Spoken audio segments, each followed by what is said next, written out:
Hi everyone, it's Tim McNamara here. Hopefully you can hear me, whether or not it's good morning or good evening, good night, depending on where you are in the world. It's really lovely to catch up, and I hope to spend, I guess, the next 45 minutes or so, maybe a bit more, maybe a bit less, depending on how many questions we get, talking about something that sounds at first really boring, documentation, but actually hopefully is going to be really fun. And am I'm excited. So, so kind of like, let's get on to the stream before we. So actually, we'll start with a little bit of an introduction about what I think would be worthwhile covering. Okay, so I guess the major thing we're discussing is how to document your Rust code. And in particular, when you start out, you've got a whole bunch of things that look like comments. We've got 2 slashes, 3 slashes, slashes, and like an exclamation mark or the bang. There are actually, you'll see things as well under here, or you'll even see stuff like this, like, huh? And that's not super useful if you're just starting out. And I hope for to I'm looking forward to demystifying that system. If you start to look in deeper into things like the standard library and the other thing, we've also got a couple of other points that I want to do. We can do more than just write inline comments in our docs. We can create HTML pages with Markdown that are rendered for users and for yourself later, potentially. And there are some conventions that we'd like to follow or are strongly recommended inside the Rust community that discuss any invariants that are required, in particular around unsafe code. And we also have this this really nice way to create examples that actually never go out of date. That is, they will never expire.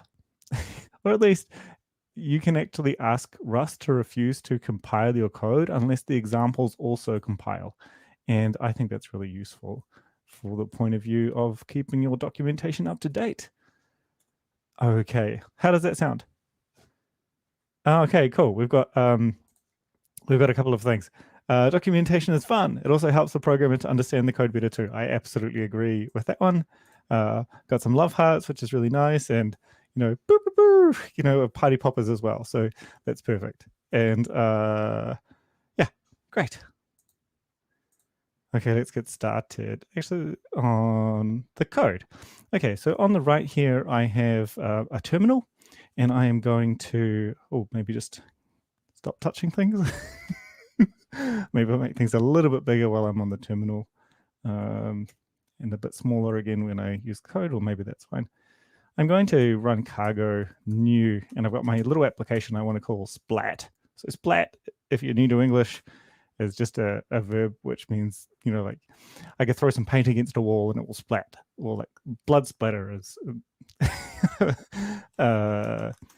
also an example of something. So so now I've got a main, and cargo has written some code for me, which I can run, and you can see that it sort of compiles here on the right. Now I'll make it a little bit more accessible. So the actual output from the program is this hello world message. And if you have ever used Rust before, we can, so I'm currently inside the internal internal directory. So I need to enter a splat. I can run cargo run in here and get the same output. And if I add the quiet flag, I just execute the program itself. So we can change this to whatever we want. Our focus today, actually, we'll just create like a dummy struct thing. A struct, our splat. And you'll notice that I've got some code completion here that'll even include comments. I'm actually experimenting with the GitHub Copilot, and I'm very, very, very surprised with how good it is for Rust. So it's just recommended that I add like the F64 type. So 64-bit floating point number. This is a double, I believe, in C++. I'm probably going to get that wrong. I should know that. So what we want to include is some documentation about what splat is. So splat at the moment is a private struct, but that isn't really relevant for us. Actually, I'll do one more thing. Derive debug, and then I'll create a splat. Oh, there we go. And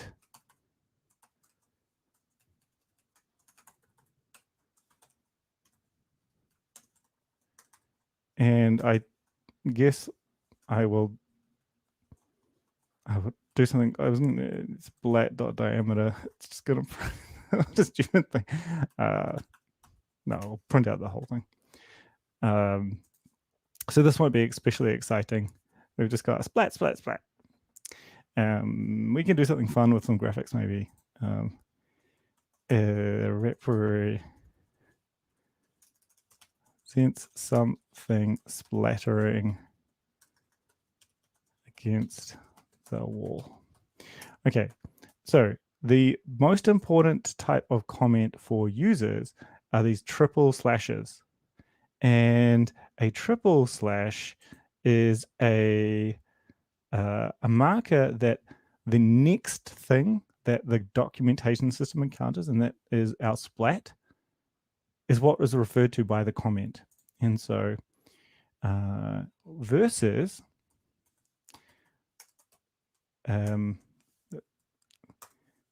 let's talk about what this might mean. This is we get a big red warning that this is the wrong place to include it. And it's telling us that we really don't like it.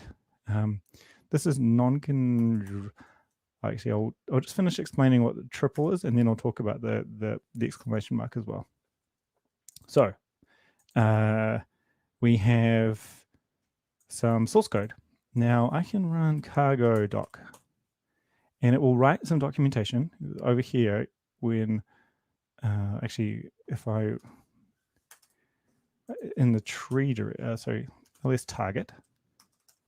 So I've just written something to target/doc, and there's a whole bunch of stuff here. And I wonder if I have the trouble with the streaming system, the streaming software that I've got right now, is that actually I can't have two screens at once. So I'll only ever have my code browser. But you can see that there's a whole bunch of HTML in there. I've just realized, so if I run Firefox, for example, I can see what I'm talking about. I can see the documentation. This isn't going to be as useful as I hear. I should have maybe thought ahead. I wonder if I can just run a text browser at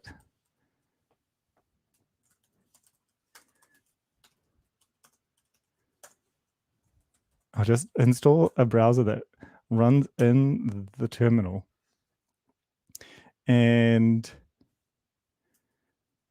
see what it looks like there. So if I go to target doc and then elinks, no, okay, so this is not what I wanted. I did not want this at all. I wanted elinks index. Oh, there's no index. Where? Oh, it's in splat. Aha. So this is actually HTML. I apologize. It's been a long time. And hi, by the way. And hey, Crazy Frog. So there, down below, you can see splat represents something splattering against a wall. And that's useful to us because it's not especially useful right now because this is a web browser running inside a terminal. But you can see that actually with the things that we do are being represented here. It's probably quite difficult to see, but actually you see that we've actually created HTML, and I'm going to close this as well. Do I really wish to exit? Yes, I do. Okay. Okay. Right. So we'll create a new document, I think, which is, well, like explanations. And we'll fill it in as we go. Maybe we won't. So maybe we'll just talk about it right here. So triple quotes is the next item will be documented. And adding the exclamation mark refers to the current item in the current scope. And the only place where this is generally used is actually in the top of the module, or in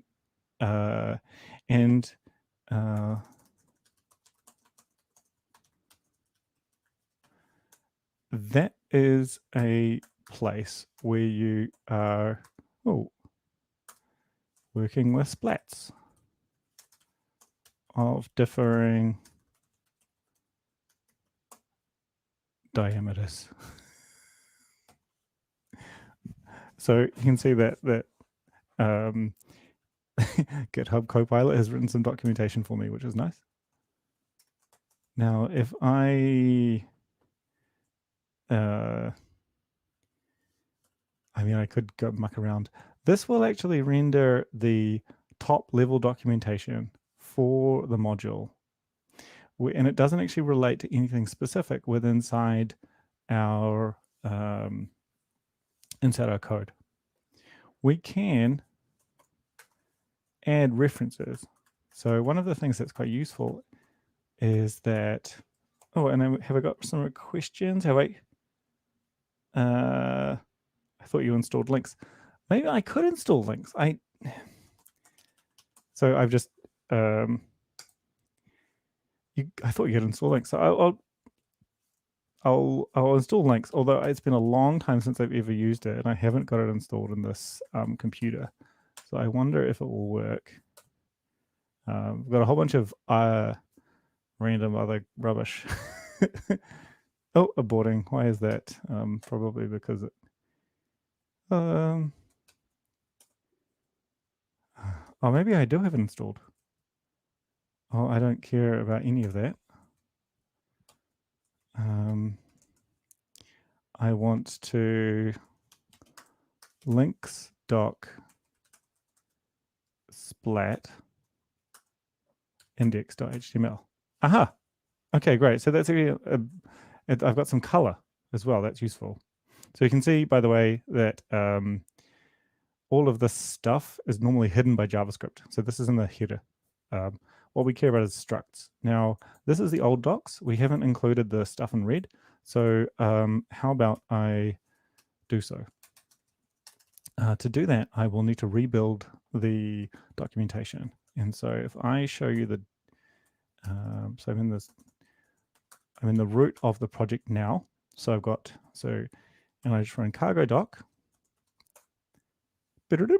It works through the entire project, and now I can run elinks again. Oh, actually, I'll run links.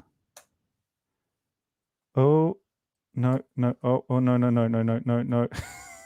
It's trying to hit doc.com, which apparently is a thing. I need to add target in there too. Okay, so you can see here that this library is a collection of utilities working with splats of different diameters. So that's fine. Now, we can actually add some more utility to this. It's actually recommending examples, which I wanted to keep later. So maybe we'll do that now. So one of the things that we can do is that we're able to use Rust code inside our library. Oh, that's not right at all, Copilot. I don't have a new implementation. And also, this is not right. I think I'll just add one. Impl splat Fn new and diameter f64 split. Diameter is 1, and then there we go. So this Copilot thing is really magical. I'm quite impressed. I've just been working with it for 2 or 3 days, and so I'll get rid of that comment. And right now what we're doing is trying to demonstrate working code examples inside our documentation. We don't have a set diameter method at the moment, and but what do we have is that's about everything. We can print it. That's the other thing we can do, is print it to the screen. No, there's no radius.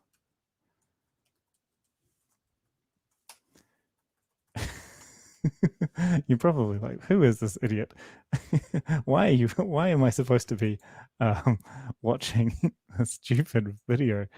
Hopefully it's kind of fun. Okay, so on the right, by the way, if you're kind of watching it for the very first time, we've got a web browser in the terminal called Links, and it is rendering the documentation for my code. Now I just need to learn how to close it, so I just Control C. Where am I in my project? I am here. So cargo doc. Let's rebuild our documentation, and we should see the. Oh, and also one more thing.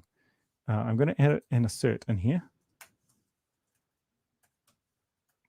and because I want to demonstrate that I am able to run Rust code, and although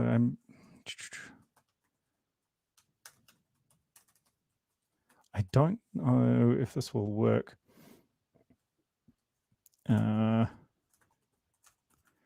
Because of scoping rules, but we'll try. And if I run cargo test, I get an error, first of all, that new, nothing.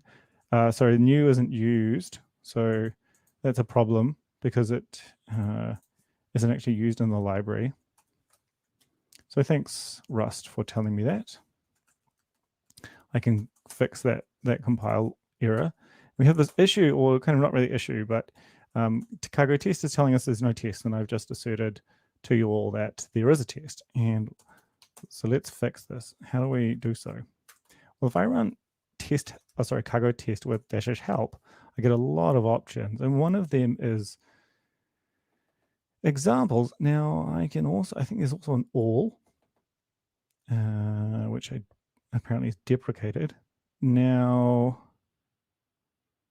I will run all tests. I want test only the documentation. There is no library targets. Oh, that's not useful.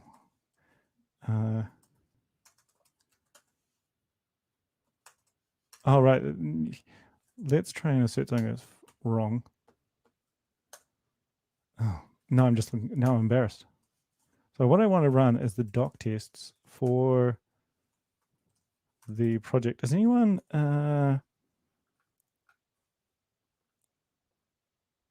assert with floating point?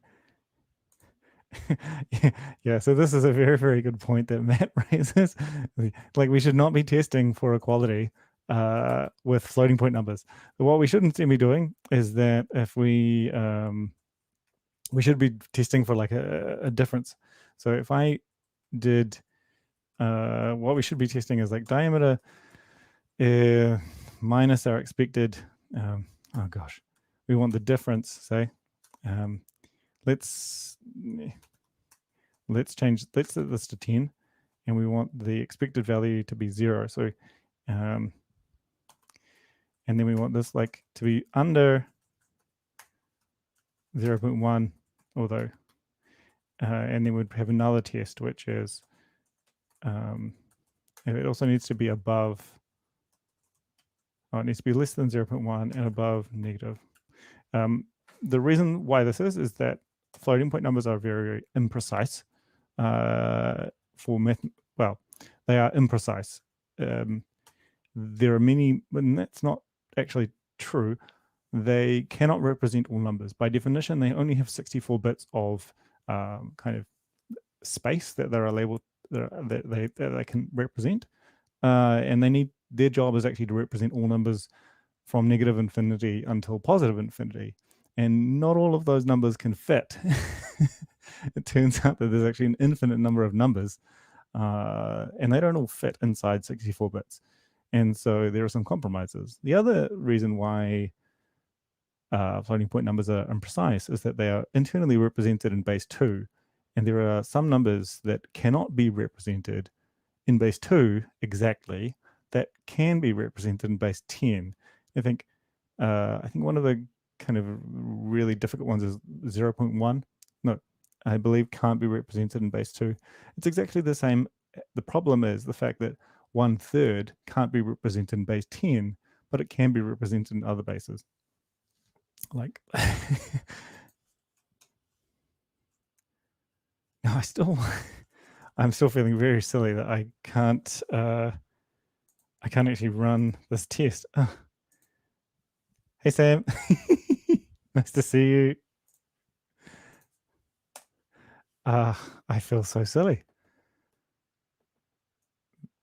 Only the documentation. That's what I've just... Oh, near there's libraries documentation. Maybe it thinks...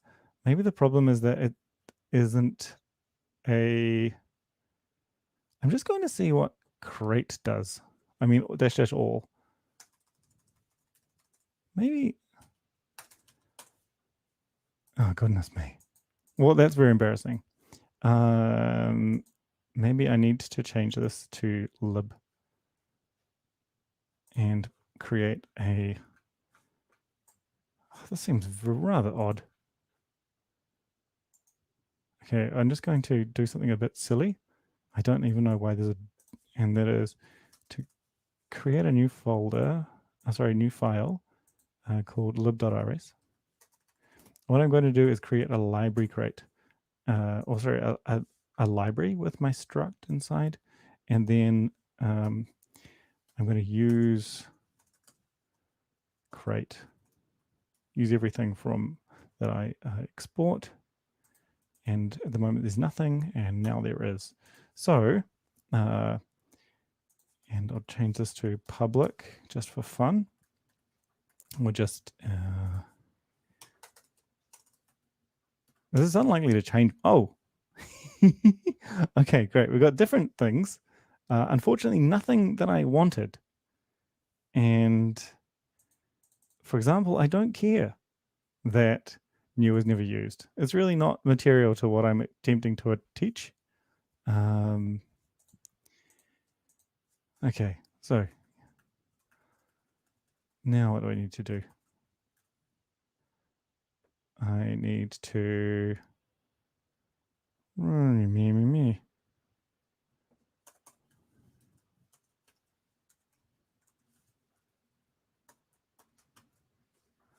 Okay. Private associated method. Okay, well, thank you very much. I'm just going to make that one public also.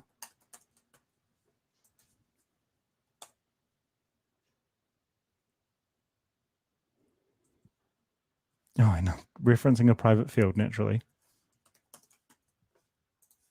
Missing tokens and macro arguments.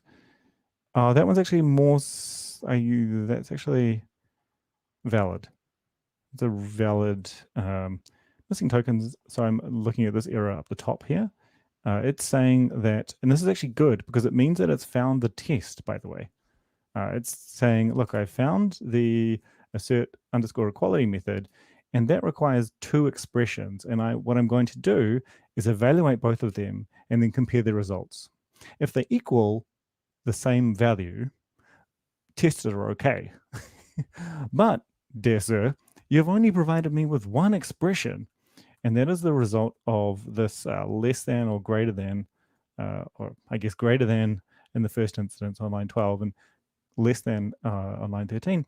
And Russ is saying, oh, dear sir, you've attempted to give me 1 expression. So we need to remove those, and we can just ask Rust to test that it has got a value that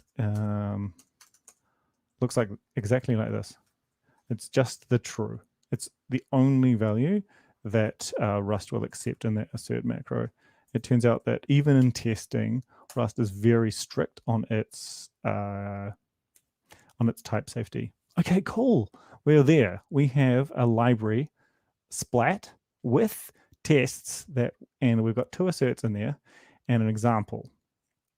And we've also kind of wriggled out of a hole that I just put myself in, which is putting a doc test inside a binary crate rather than a library crate.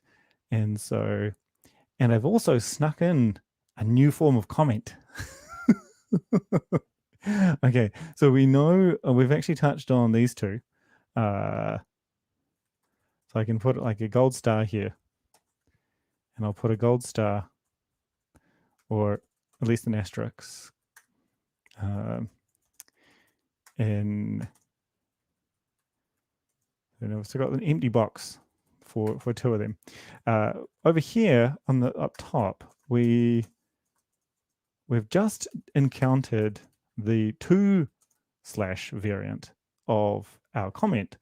This is purely for, oh, where did I put it? Over here in main. So I used it for a couple of things. I used it as a way to kind of park things that I did not care about. And I just kind of said, I just Rust, ignore that. And it also gets ignored by the public documentation that's written. The other thing that I did was, I think there's one example over here where I added like / true. The word wrapping makes it difficult, but what you can see is that I'm attempting to give myself information, and this is just for the programmers. It's not public. So, for example, if I were to talk about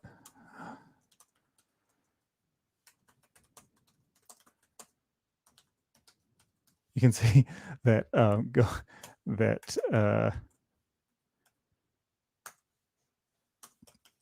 that Google Copilot is really good at comments, and it actually like pulls out the comments from other people. And I can make a public one. Diameter is the best attribute. We could write comments to the public that we cannot, and we can write comments to ourselves, and each of those are semantically different, and they're represented differently in code or as comments. And I've just thought of one other thing that I'm going to sneak in as well, if I get enough time. It's like, how exciting is documentation? Turns out it can be pretty exciting. There's this like wonderful hidden attribute with doc hidden. And but we'll leave that as kind of like for masterclass at the end. Okay, so we've done this one. We'll give ourselves a gold star. There's another variant of comments, and this is inline. And in particular, some people, I've seen this once or twice. An inline comment is an inline comment. It exists inside the rest of the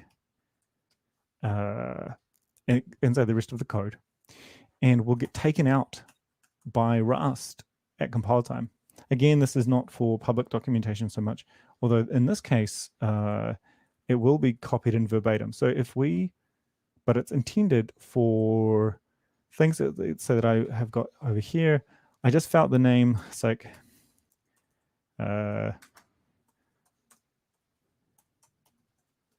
for whatever reason, I decide that I really require an owned splat.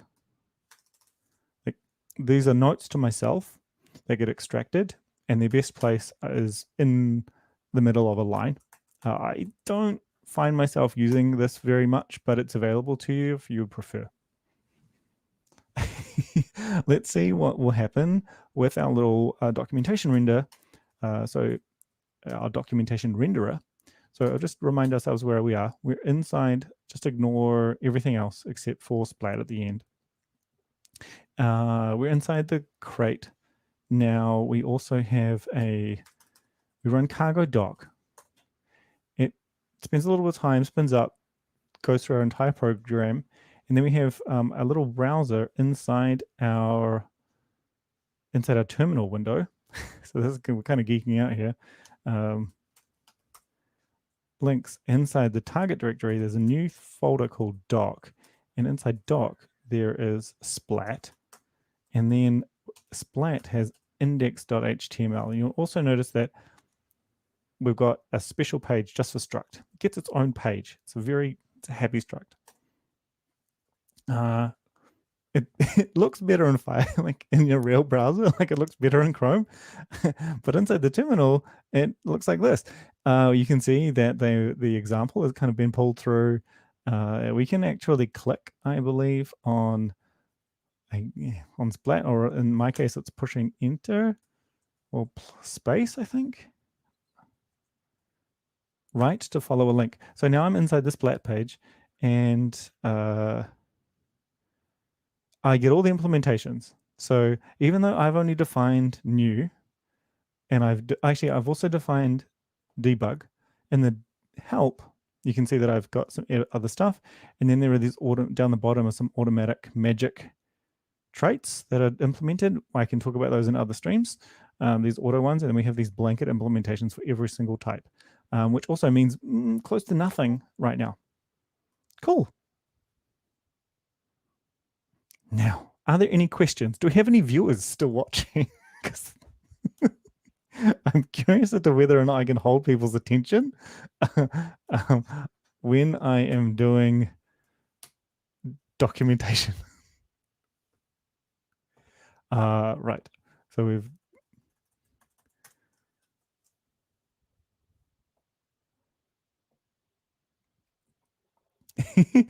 if you're watching in the comments, you can just go like, yes.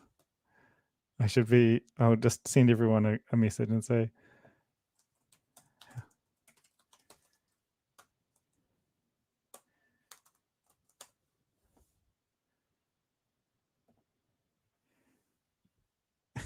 hey, Doc. David Jones is a good friend of mine. And where are we? Attribute comments. What did I mean by that? Oh, I wanted to introduce the doc attribute. But now that I'm here, I don't want to anymore, because it's actually a little bit complicated. The doc attribute gives us if there's a few variants of this. It just gives us another way it's really there for programmatic use. So Rust has a very strong, no, other way around. Sorry. So the doc attribute, and first, in order to explain what a doc attribute is, I need to explain what an attribute is. An attribute is kind of information for the compiler. And it turns out that we can write code that writes code, and we refer to these as macros. And a macro takes the documentation that we've written and then annotates structs or functions with document attributes, and we can overload. So what's actually happening when our source code gets converted to HTML is that some part of the Rust compiler, or at least the Rust doc system, takes our code, like annotates each of our bits and pieces with attributes from the markdown, and but we could also write our own macros which generate doc comments. So this is useful if you're writing macros, but really for like beginners, it's not super great. I mean, it's fine, but it's not super useful. You'll see that if we run our web browser again in the terminal against, I'll just quit again because I give myself some more space. Gone into the struct. Oh, I found some implementations. I've got fields, diameter.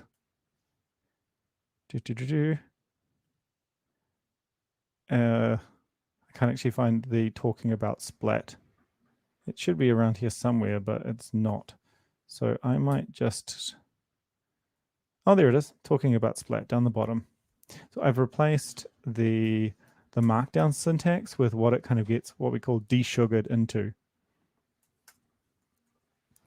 And this is a good question. I feel like I've got the timing wrong. I like to use this time of my night as sort of practice because I'm trying to get back into... it's been almost 6 weeks since I've done a live stream, and so I feel like I'm just giving myself the chance to kind of warm up. I'm hoping to do things in the afternoon in the States. And I'm quite hopeful that I'll be able to get some more viewers. Although I'm perfectly fine at the moment with my viewer count. Attributes count, so we'll cover that one as well. We're doing really well. We're going slow, but I haven't received many questions, so I'm just going to I'm assuming that people are happy. Well, let's just document these things out. So how should we put it? We've got, so these are comments. Let's just put a comments for developers. Inline comments for developers. Public comments.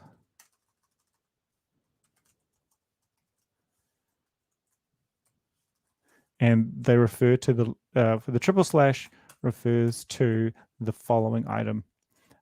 When you've got the bang in there as well, or the exclamation mark, or the exclamation point, depending on where in the world you're from, you will also encounter, so it's the same, but it actually it documents the current item.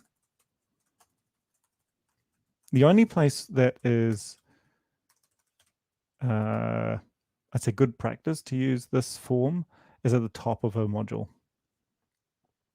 We've actually covered HTML a little bit, just to say that, or the format of these things, just to say perhaps that they are markdown, and we can add some of our own code, or you can add whatever markdown syntax that you'd like.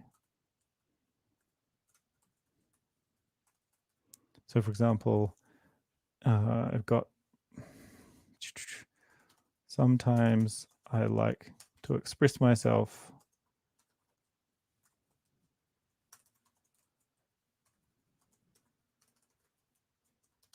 with bold splats. Paint splats, let's say. I don't know why I chose splats. The more that I see it, the less I like it. We're quite far into the stream now, so I can't really change the example. But paint splats will be bolden. Let's see what else Google, not Google, GitHub Copilot will suggest. I'm so surprised at how much it's very opinionated. So let's I don't want to start talking about Google Copilot. I'm not here promoting this stuff. Okay, so what's next? We've done that. Yay, new gold star. Woohoo! Let's touch on some conventions that the Rust community uses, in particular how the Rust community deals with the notions of unsafety, provides examples. We've actually touched on that. We've done that with our example section, and how we might wish to represent panics. So for example, one of the comments that came up earlier, we'll go from the bottom to the top. One of the comments that came up earlier was relating to floating point numbers, and the fact that we had to actually check that instead of being testing equality, we wanted to be able to say that we had to test that the value was between a lower bound and an upper bound. This is actually, by the way, known as the epsilon value, and I think there's actually epsilon defined inside Rust as well. Regardless, let's let's create a situation where we might want to panic. I'm going to say, so this is our library, but we'll do it in our main. For some reason, my thing thinks it's deleted, but it's clearly not. Let's say we've got our diameter is 10 because we're extremely interesting, and we want to divide by 0. So actually, yeah, let's induce a panic to start. Now this will probably fail to compile because I think Rust is actually smart enough to prevent this. Oh no, it's not. So the diameter is infinity. Not useful. I did not expect that. I thought that it would do something different. Let's force something different. Let's say that if you are, so there are methods on floating point values in Rust, and what we really want is if it's subnormal,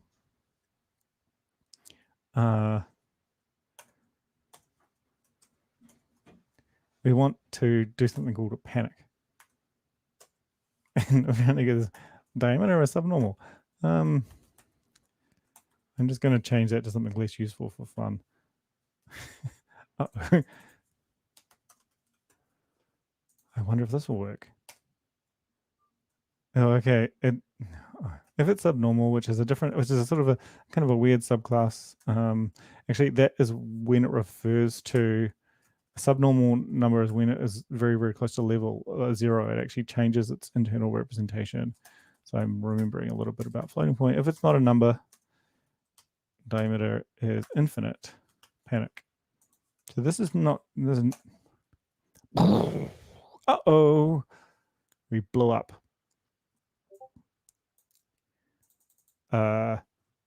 Now, we want to be able to. Oh, there's a really, really good response.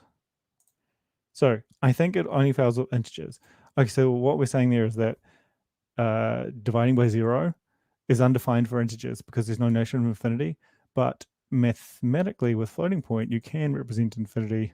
So it depends on your axioms as to whether or not division by 0 is representable in your number system. And so let's not get into number theory here. We can try and divide by 0 with floating. It's 1 divided by -0, because why wouldn't you have -0? I wonder what happened there. And for whatever reason, I will just point out, I'll print A as well, because I'm curious as to whether or not it will panic at attempt to divide by 0 and error. So either we get a compile warning. Actually, it will refuse. So Rust is actually quite smart. Rust is refusing to compile, saying, look, you can't do this because there's no way it will run. So thanks, Rust. You're very kind. Now we I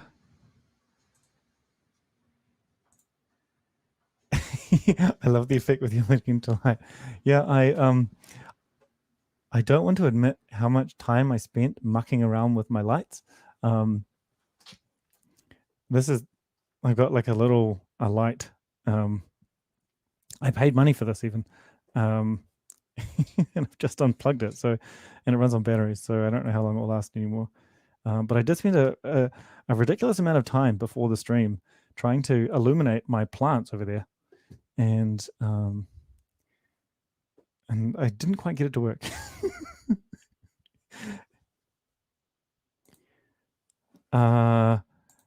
This is a really good question, Martin. So the question is, what do you think about running Doctests versus unit tests for public APIs? And for example, I prefer more examples. So this refers to sort of these things. I must admit, like a particular bias, that I really like Doctests. I think that they are a sign that the person that is writing the code is thinking about the people that will be making use of it. So I like doc tests. I like seeing doc tests because it demonstrates to me that the person who is writing the code has really got the users of that API sort of front of mind. But that isn't to say that everything needs to be in here, and you don't need to do all of your unit tests as doc tests. This isn't really a testing talk, but yeah, that's my opinion. Feel free to disagree. I'm actually curious as to whether or not anyone does. Now, where was I? I was notionally talking about documentation today. Okay, so we've tried to divide by 0. We didn't really get there. Then, I needed to warn people about panics. So we've got an example section, and what we also need in Rust, or what we don't need, it's a very strong convention that you also document the invariants that are required. And I can't remember the word. That's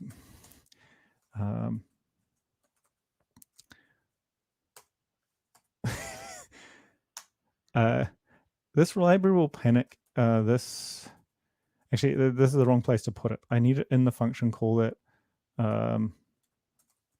where it will panic.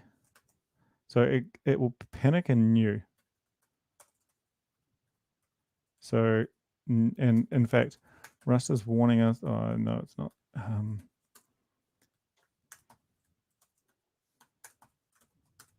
So I'm down on the bottom here. I wonder if I can bring that up. Then okay, create a new splat with a given diameter. Okay, I'll do that. And this library will panic if you try to create a splat with a negative. No, actually it should. Maybe it shouldn't. Maybe we should panic if there's a negative diameter. That's a smart idea. So someone has already, I do think about the people that have written code before me with this Copilot thing. And we'll add that. That's actually, thanks Copilot. That's it. As negative. Now there's a problem though, because negative 0 is also 0. So anyway.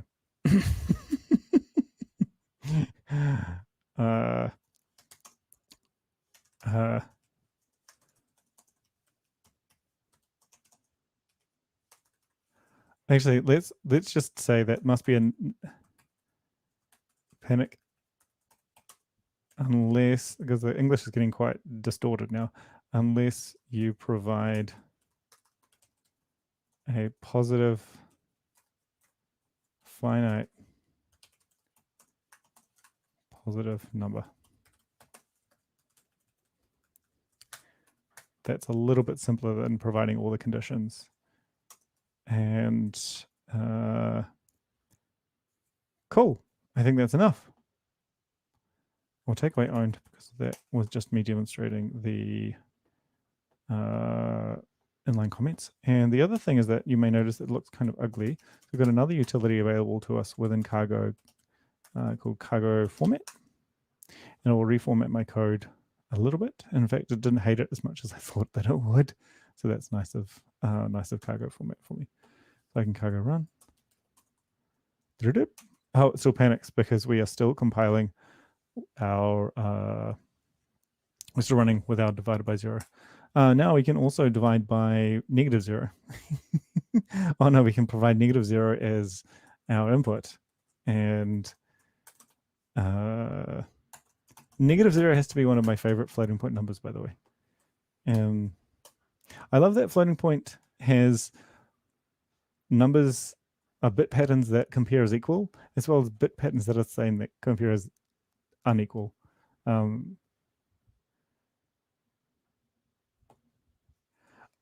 So I like this suggestion as well. Some crates have a set of examples in each section for each module, and it helps a lot.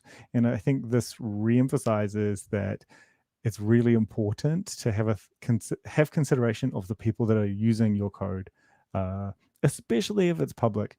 And I mean, I personally believe that You yourself will benefit from code that you document well yourself, because you don't have infinite memory. But other people as well will be very appreciative um, of you commenting your code. Thanks very much, Antonio. And I think one of the other things, actually, this we've dealt with as well with our unit, with our doc tests. And we ran the doc tests cargo test, and then we ran doc.or. And you can see that our only test is this doc test with inside the library up here. And if this fails, let's say that we got these wrong. So it must be less than negative. We can actually ensure that the code examples themselves will always be relevant, because you should be able to test, like include your testing process within inside your CI, like your continuous integration system. That is, you should not release a code, or you should not release like a new version if your tests fail, and your code, your doc test can be part of that process as well. And so your documentation will always remain up to date, at least in principle, with your code. I think the only place where that diverges with any great extent is if you have kind of complicated compiler things. So your CI system doesn't actually match the environment that you're running your system on. So for example, if you are running, if you have conditional for some specific configuration that isn't available to your CI system. Okay. No. Thank you for the stream. Hey, thanks very much for watching. I've really enjoyed it so far, and I'm very much hoping that I'm able to provide more of these things over time. Now, okay, cool. Safety is the last item that we wanted to cover. The safety is similar to panic, except that it relates more to unsafe. I'm just going to create a new method that I'll declare as unsafe. And I'll call it set. I guess we'll set diameter. And then I'll take a mutable reference to myself. And then I'll return nothing. And then what should I do that's unsafe? Cast myself as a raw pointer.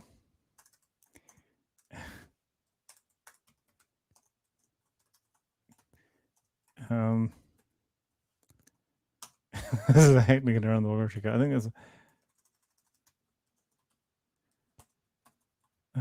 pointer, and then I'll cast myself as something stupid. Let's not do much more. I could pointed some pointer arithmetic. Cast myself as some stupid type. No, that's not. Let's just set the so let's say that we're doing some crazy internal dark magic, or some like self diameter. My voice is going, sorry. As diameter. For whatever reason, we've decided that this is an unsafe call. So we are strong. So there's two things that we need to do. Actually, one is that we should have a private comment to ourselves saying that, oh no, this is slightly different. I'm going to change what it's. So the important thing with our public, sorry, there is one other thing I wish to discuss, but I'll park it for now.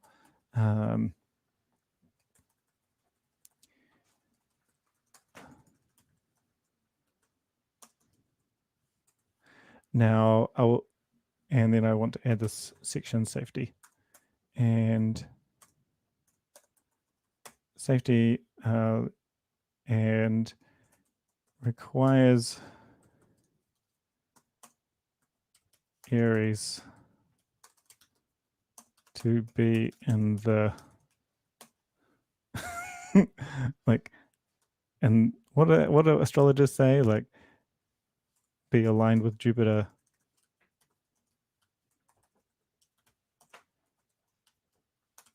or something. I don't know if that's funny for anyone. I hope I didn't insult anyone, or if that's too obscure. Maybe Pleiades or something, some other constellation. And the and this just provides some advice. These comments are not, safety sections are not checked by the compiler in a strict sense, but they do provide users with a some kind of informative message about what it is that you're intending as the library author. Preferably, in some sense, you avoid unsafe. So this will typically be accompanied with some notion of unchecked. Often APIs in the standard library will provide this unchecked variant, which is faster, yet it's less safe. And that will involve often some unsafe block that modifies memory. Unsafe. So internally, let's say that we've got an unsafe block, and one, I think, extremely important convention is an internal message that I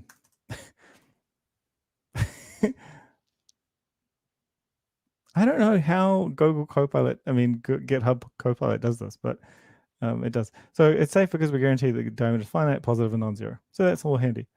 And that's a useful message. Now, we're also getting a warning, well, not really warning. We're being told that it's completely unnecessary. We're not required to use unsafe. But in this case, we're being especially pedantic. And so with that concludes my lesson on, what is my lesson on? Documentation. No, there's one like added trick. Let's say that you have a struct that you wish to hide from the world, and you want it even more private than private. So, and what you can do is you've got a sneaky splat over here, and let's just say that it takes the diameter as well, and I've got I'm going to add another note just to appease the compiler. Allow dead code. By the way, you'll notice as well that we've got the bang, which refers to the current module. If I run cargo build again, I get this unnecessary safe block, which is fine. And sneaky splat will be documented in my documentation. Let's look for it. I got splat here. And I'm probably going to look a little bit embarrassed. I don't actually have any documentation.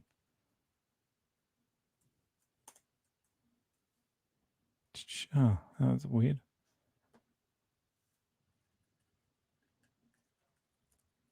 Maybe I am wrong.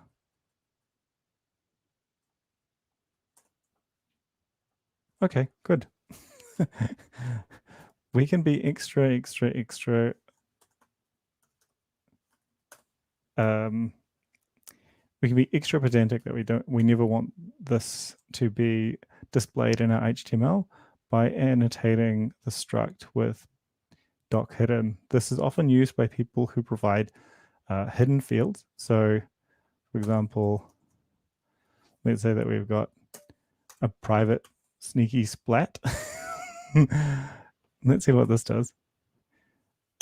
Oh, I'll just, so you'll see that we've got structs over here. So I'm right down the bottom on the right. If I go into split, you'll see that I've got a warning that some fields have been omitted. That is, the documentation system is not providing the internal implementation to the reader. This can be useful for people who prefer encapsulating their APIs. Great. And with that, I'm going to wrap up. I've enjoyed spending time with you a lot, and yeah, feel free to reach out on Twitter or anywhere else and let me know what you want on your next stream. I'm really interested to hear your thoughts. Cool.